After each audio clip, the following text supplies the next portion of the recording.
नमस्कार साथियों, आप सभी का स्वागत करता हूं आपके YouTube चैनल क्रेडेंस ट्यूटोरियल्स पे। दोस्तों, आज हम देखेंगे प्रैक्टिस पेपर 22 को 22वां पेपर है, जो कि UP PSCS, RO, UP TET, UPSI जैसे एग्जाम्स के लिए बहुत इंपॉर्टेंट है। धमाका पैकेज है टॉप 20 का। ठीक है, चलिए स्टार्ट करते हैं क्लास को। पहला क्वेश्चन है, मिर्जा राजा जयसिंह ने निम्नलिखित में से किस स्थान पर वैधशालाओं को स्थापित करवाया था? मथुरा, उज्जैन, जयपुर, बनारस और दिल्ली। तो मिर्जा राजा जयसिंह, इन्होंने मथुरा, उज्जैन, जयपुर, बनारस और दिल्ली जैसे शहरों में वैधशालाओं की स्थापना की थी, जो कि आधुनिक उपकरणों से लैस थी। आधुनिक उपकरणों से लैस थी। ठीक है, तो यहाँ पे कौन सा ऑप्शन मिल रहा है आपको? उपयुक्त सभी। नेक्स्ट क्वेश्चन देखते हैं, सूची 1 तथा सूची 2 को सुमेलित कीजिए। सूची 1 में अधिनियम है और किस वर्ष लागू हुए वो भी देख लेते हैं। सती प्रथा प्रतिबंध 1856, हिंदू विधवा पुनर्विवाह 1843, शारदा एक्ट 1829, दास प्रथा प्रतिबंध 1930।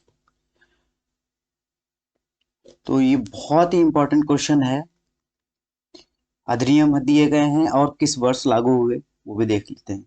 सती प्रथा प्रतिबंध, सती प्रथा पे जो प्रतिबंध लगा था वो 1829 में लगा था, और दास प्रथा पर प्रतिबंध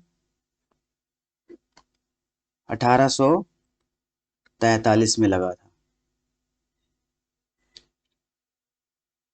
तो ए का तीसरा हो गया और डी का दूसरा। ए का तीसरा, डी का दूसरा, तो यहाँ पे सी ऑप्शन मैच कर रहा है। बी ऑप्शन है हिंदू विधवा पुनर्विवाह। हिंदू विधवा पुनर्विवाह कब लागू हुआ? 1856 में। तो दूसरे का पहला। और शारदा एक्ट 1930 में लागू हुआ। शारदा एक्ट 1930 में, तो यहाँ पे सी ऑप्शन सही है। नेक्स्ट क्वेश्चन है, थर्ड क्वेश्चन है, निम्नलिखित को अवरोही क्रम में व्यवस्थित करना है। अवरोही क्रम में व्यवस्थित करना है। अखिल भारतीय किसान सभा का गठन, बारदोली सत्याग्रह, उत्तर प्रदेश सभा, उत्तर प्रदेश किसान सभा का गठन, तेभागा आंदोलन। तो उत्तर प्रदेश किसान सभा का गठन जो किया गया था वर्ष 1918 में किया गया था, और अखिल भारतीय किसान सभा का गठन 1936 ईस्वी में हुआ था। बारदोली सत्याग्रह बहुत इंपॉर्टेंट, वर्ष 1928 में हुआ था। तेभागा आंदोलन 1945 और 46 में हुआ था। ठीक है, ये चारों के ऑप्शन पता चल गए। अब अवरोही मतलब घटता हुआ क्रम, घटते हुए क्रम में सबसे पहले तेभागा आंदोलन।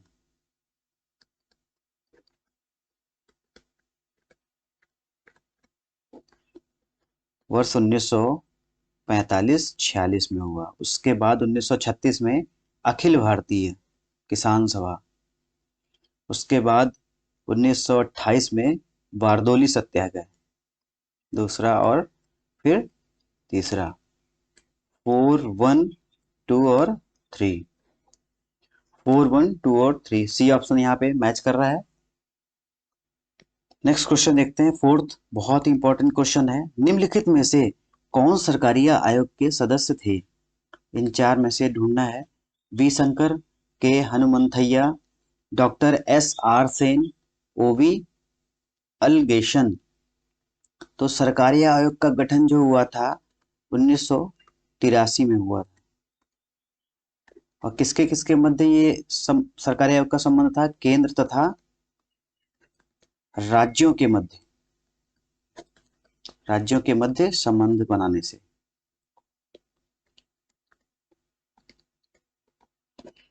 और इसके जो 3 सदस्य आयोग, इनके हेड थे जो वो आर एस सरकारिया और दो और सदस्य थे। एक थे आपके श्री बी शिवारमन,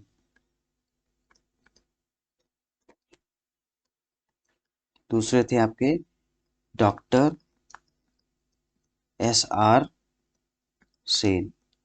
तो यहाँ पे डॉक्टर एस आर सेन आपको मैच कर रहे हैं सी ऑप्शन में। तो सरकारी आयोग का गठन 1983 में केंद्र तथा राज्यों के मध्य संबंध बनाने से था, और इसके अध्यक्ष थे सुप्रीम कोर्ट के रिटायर्ड जज आर एस सरकारिया, और दो अन्य जज थे डॉक्टर बी शिवारमन और डॉक्टर एस आर सेन। ठीक है, नेक्स्ट क्वेश्चन देखते हैं।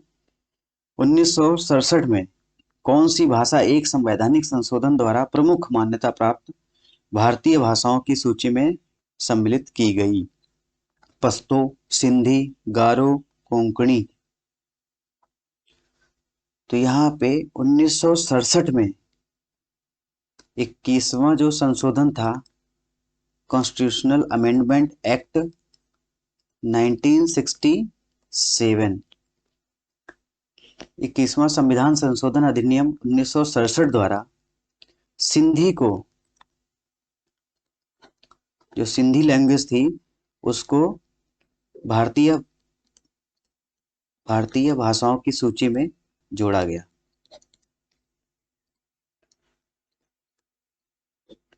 सूची में जोड़ा गया। तो किस संविधान संशोधन द्वारा, ये भी पूछ सकता है। 21वें संविधान संशोधन अधिनियम 1967 द्वारा सिंधी को भारतीय भाषाओं की सूची में सम्मिलित किया गया। अब 71वें संविधान संशोधन कॉन्स्टिट्यूशन अमेंडमेंट एक्ट 1992 द्वारा कोंकणी,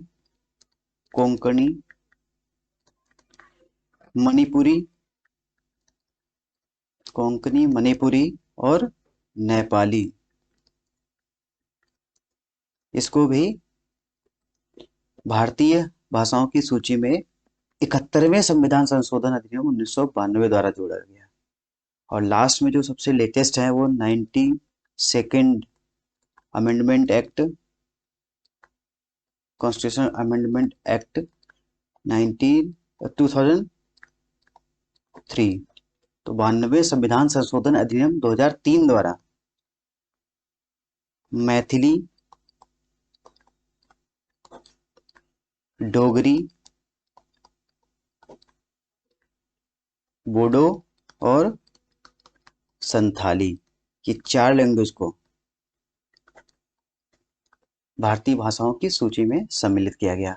तो 21वें संविधान संशोधन अधिनियम 1967 द्वारा सिंधी को भारतीय भाषाओं की सूची में जोड़ा गया, और 71वें संविधान संशोधन अधिनियम 1992 द्वारा कोंकणी, मणिपुरी और नेपाली को जोड़ा गया, और 92 संविधान संशोधन अधिनियम 2003 के द्वारा मैथिली, डोगरी, बोडो और संथाली को भारतीय भाषाओं की सूची में सम्मिलित किया गया। तो अभी लेटेस्ट में कितनी भाषाएं हैं आपकी? 22 भाषाएं।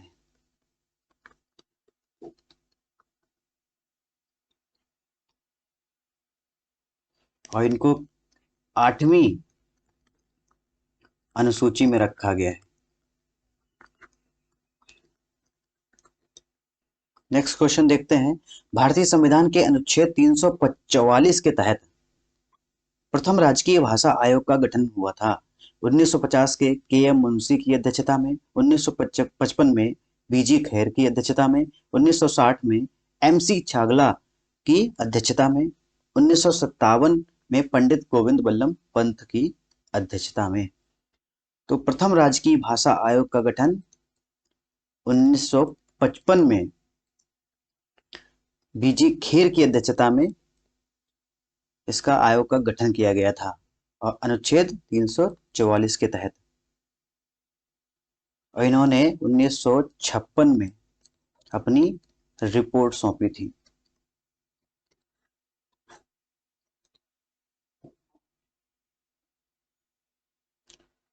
Next question. आंतरिक अशांति के स्थान पर सशस्त्र विद्रोह शब्द निम्नलिखित में से किस संविधान संशोधन द्वारा जोड़ा गया?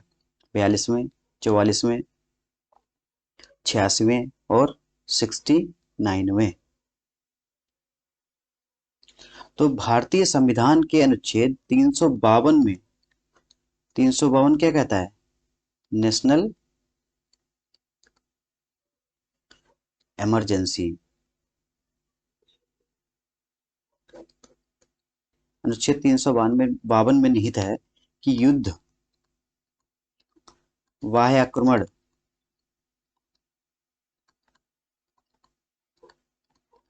बाह्य आक्रमण या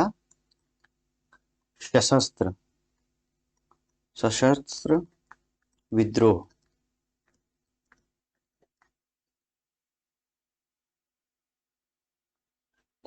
सशस्त्र विद्रोह के को देखते हुए संपूर्ण भारत या भारत के कुछ हिस्सों में राष्ट्रपति द्वारा राष्ट्रीय आपातकाल लगाया जा सकता है।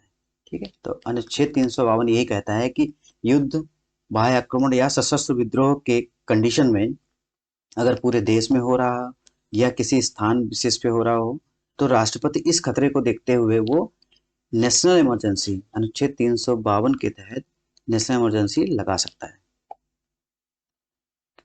या 44वें संविधान संशोधन अधिनियम,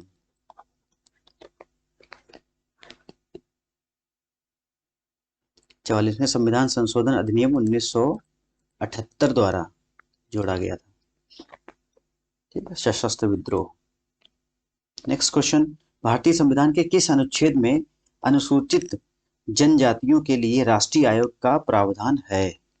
अनुच्छेद 338 का, अनुच्छेद 341, अनुच्छेद 166, अनुच्छेद 182।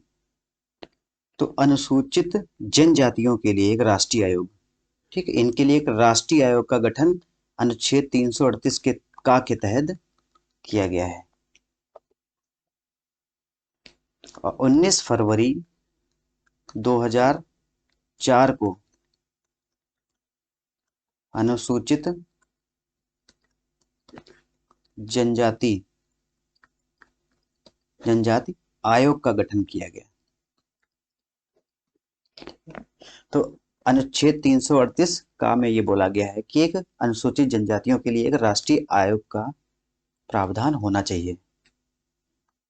नेक्स्ट क्वेश्चन, पंचायती राज व्यवस्था का मूल उद्देश्य क्या सुनिश्चित करना है? विकास में जन भागीदारी, राजनीतिक जवाबदेही, लोकतांत्रिक विकेंद्रीकरण, वित्तीय संग्रहण। उपयुक्त में कौन से मूल उद्देश्य सही हैं?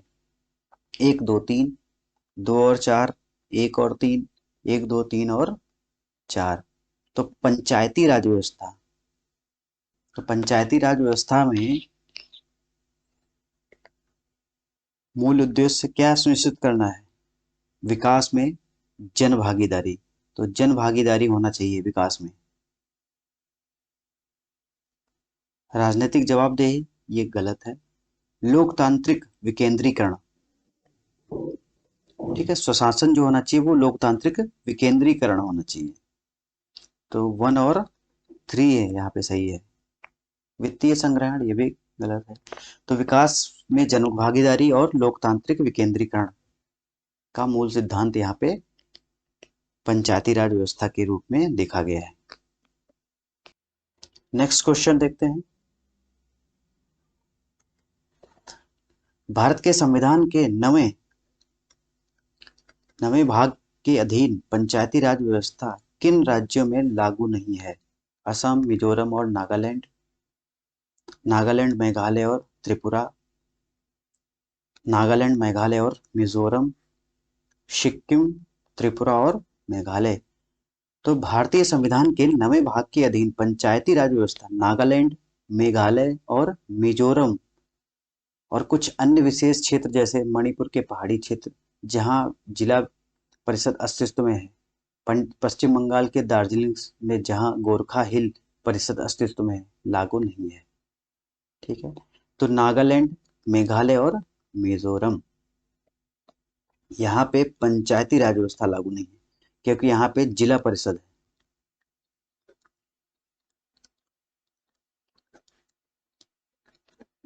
ठीक है, ये पहाड़ी क्षेत्र है, पहाड़ी क्षेत्रों में यहाँ पे जिला परिषद अस्तित्व में है। तो जैसे पश्चिम बंगाल का दार्जिलिंग में जहाँ गोरखा हिल परिषद है, वहाँ भी ये व्यवस्था लागू नहीं है। तो नागालैंड, मेघालय और मिजोरम। निम्नलिखित में से किन समितियों ने निर्वाचन सुधारों पर रिपोर्ट प्रस्तुत की है? दिनेश गोस्वामी समिति, तरकुड़े समिति, इंद्रजीत गुप्त समिति, बलवंत राय मेहता समिति। निर्वाचन सुधारों पर रिपोर्ट किन समितियों द्वारा प्रस्तुत किया गया है?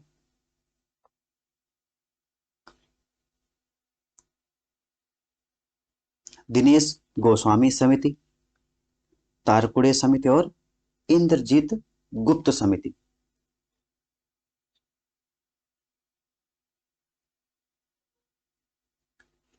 दिनेश गोस्वामी जो समिति थी वो 1990 में लागू हुई थी। तरकुड़े समिति जो थी 1974 में लागू हुई थी। इंद्रजीत गुप्त समिति जो 1998 में लागू की गई थी। और बलवंत राय मेहता समिति जो थी वो आपका 3 टियर सिस्टम, पंचायत राज में 3 टियर सिस्टम के बारे में बताया था इन्होंने। तो बाकी 1, 2 और 3 यहाँ पे सही है, सी ऑप्शन सही है। नेक्स्ट क्वेश्चन देखते हैं। भारत की संसदीय शासन प्रणाली और ब्रिटेन की संसदीय शासन प्रणाली में अंतर का बिंदु निम्नलिखित में से कौन सा है? सामूहिक उत्तरदायित्व, न्यायिक समीक्षा, द्विसदनात्मक व्यवस्थापिका, वास्तविक एवं नाम मात्र की कार्यपालिका। तो ब्रिटेन का संविधान और भारत का संविधान। तो भारत में पार्लियामेंट्री सिस्टम और ब्रिटेन के पार्लियामेंट्री सिस्टम।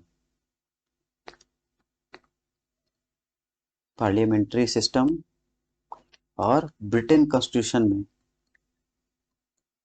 पार्लियामेंट्री सिस्टम में क्या डिफरेंस है, ये पूछा गया है क्वेश्चन।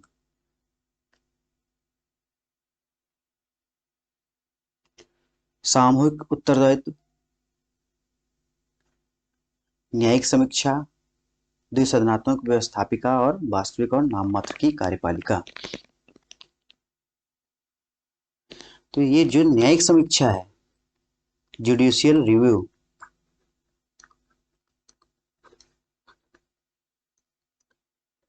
ये कहाँ से लिया गया है?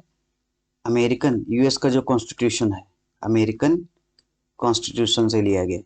बाकी सामूहिक उत्तरदायित्व, द्विसदनात्मक व्यवस्थापिका, वास्तविक एवं नाम मात्र की कार्यपालिका, ये तीनों जो प्रोविजन है वो दोनों में मैच करते हैं, भारतीय संविधान और ब्रिटेन के संविधान में। न्यायिक समीक्षा, जुडिशियल रिव्यू, वो केवल आपका अमेरिकन कॉन्स्टिट्यूशन में बात की गई है।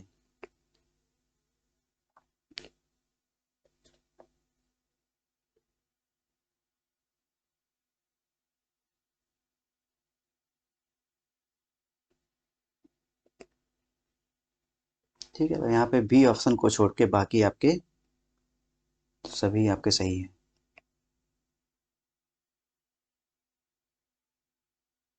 नेक्स्ट क्वेश्चन है, बिम्स्टेक की 17वीं मंत्रिस्तरीय बैठक 2021 वर्चुअल माध्यम से किस देश की अध्यक्षता में संपन्न हुई है? भारत, थाईलैंड, म्यांमार और श्रीलंका। तो वर्चुअल मीटिंग जो हुई है बिम्स्टेक की,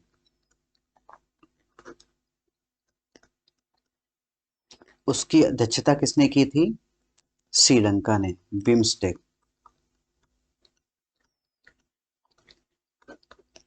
नेक्स्ट क्वेश्चन है 14th, प्रस्तावना में स्वतंत्रता, समानता और बंधुत्व शब्द किस देश के संविधान से लिया गया है? रूस, फ्रांस, अमेरिका और जर्मनी। देखिए यहाँ पे ऑर्डर चेंज हो गया है, ए बी और सी और डी। ठीक है, तो यहाँ पे प्रस्तावना में स्वतंत्रता, समानता और बंधुत्व, ये शब्द फ्रांस के कॉन्स्टिट्यूशन से लिए गए, जो फ्रांस का संविधान था उससे लिया गया है। नेक्स्ट क्वेश्चन देखते हैं। भारत की प्रभुता, एकता और अखंडता की रक्षा करें और उसे अक्षुण्ण रखें, यह उपबंध किसमें किया गया? संविधान की उद्देशिका, राज्य के नीति निर्देशक तत्व, मूल अधिकार, मूल कर्तव्य। तो भारत की प्रभुता, एकता और अखंडता की रक्षा करें और उसे अक्षुण्ण रखें। इसका प्रावधान कहाँ पे किया गया है?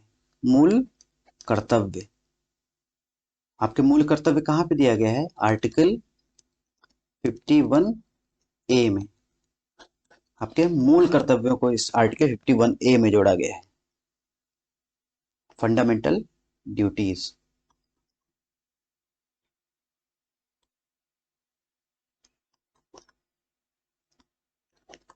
तो फंडामेंटल ड्यूटीज आर्टिकल 51 में मूल कर्तव्यों को जोड़ा गया है।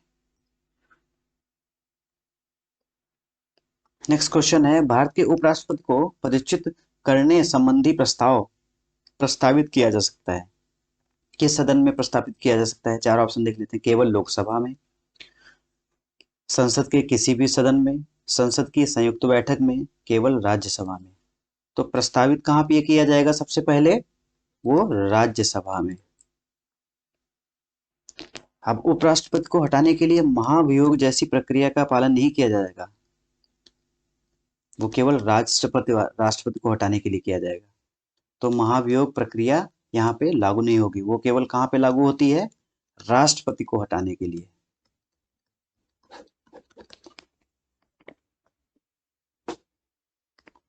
और इसको हटाने से पहले पूर्ण बहुमत द्वारा हटाया जाएगा और 14 दिन पहले इसको नोटिस भेजी जानी चाहिए। ठीक है, नेक्स्ट क्वेश्चन देखते हैं। किस देश की सुप्रीम कोर्ट ने वर्चुअल कार्यक्रम में कृत्रिम बुद्धिमत्ता आर्टिफिशियल इंटेलिजेंस पर आधारित अनुवाद सॉफ्टवेयर अमार वासा की शुरुआत की है? भारत, बांग्लादेश, भूटान, नेपाल।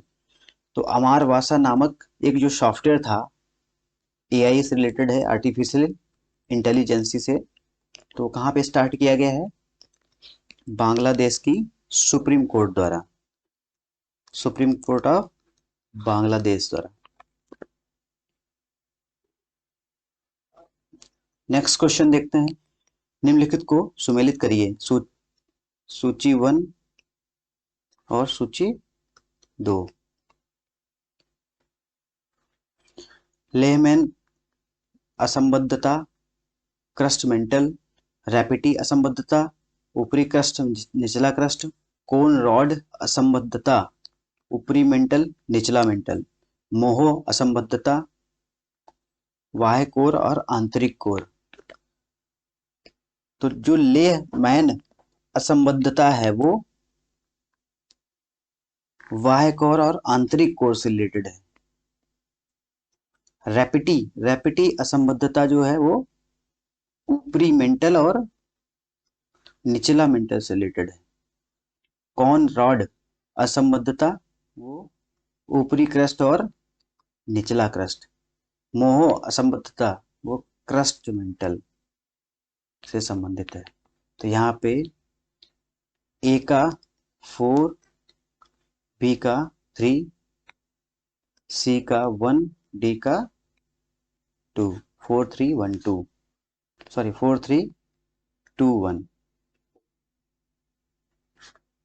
सी का तीसरा है, सी का दूसरा और फर्स्ट का 1। तो 4 3 2 1 यहाँ पे बी ऑप्शन सही है। नेक्स्ट क्वेश्चन देखते हैं। निम्नलिखित में से कौन सी स्थलाकृति ज्वालामुखी क्रिया से संबंधित नहीं है? Crater, caldera, geyser, fjord. तो जो ज्वालामुखी क्रिया से संबंधित नहीं है वो कौन सी स्थलाकृति है? वो फियोर्ड है। क्रेटर, कॉल्डेरा और गेसर जो है वो ज्वालामुखी प्रक्रिया के बाद बनते हैं। तो जो फियोर्ड होता है वो किससे बनता है? नदी से संबंधित तट होते हैं।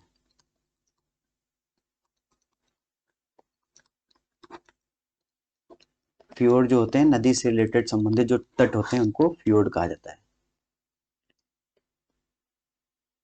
लास्ट क्वेश्चन है, तापमान को प्रभावित करने वाले कारकों में शामिल है ऊंचाई, अक्षांश, जलीय भाग, स्थला भाग।